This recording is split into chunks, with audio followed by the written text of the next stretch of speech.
Good morning and সবাইকে জানাতে আসলাম আমার ছেলের তরফ থেকে happy new year all of you.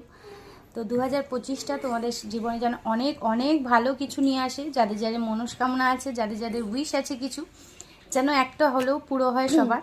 তো আমি তো সবসময় চাই যে আমার আর কোনো উইশ পুরো না হলেও আমার একটা উইশ যেন পুরো হয়, আমার ছেলে যেন এই বছরের মধ্যে একটু হলেও সুস্থ হয়।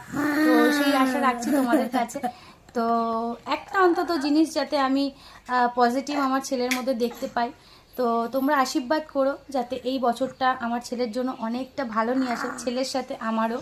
তো তোমরা যদি আশীর্বাদ করো, তোমরা যদি ভালোবাসা দাও, ও নিশ্চয়ই একটু হলেও সুস্থ হবে এই বছরের মধ্যে। আমি জানি এই জার্নিটা অনেকটা লম্বা, কিন্তু তাও বলছি যদি এই বছরের মধ্যে একটু সুস্থতা আমার ছেলের দেখি, কি মামা কি ছেলের দেখি, তো সত্যি আমার থেকে খুশি কেউ হবে না।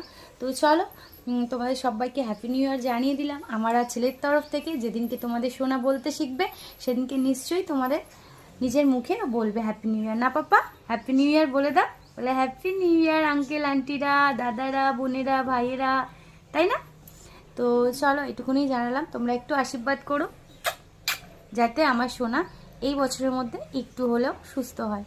তো চলো টাটা। কারণ ওর অনেকটা আমি মানে ইমপ্রুভ দেখতে পাচ্ছি নিজের চোখে। তো আশা রাখছি যে কিছুটা হলেও যেন এই বছরের মধ্যে একটু আমাকে শান্তি দেয় ভগবান, যে তোমার ছেলে পেরেছে। চলো টাটা সবাইকে, সবাই ভালো থেকো, সুস্থ থেকো, আর আজকের দিনটা অনেক অনেক এনজয় করো।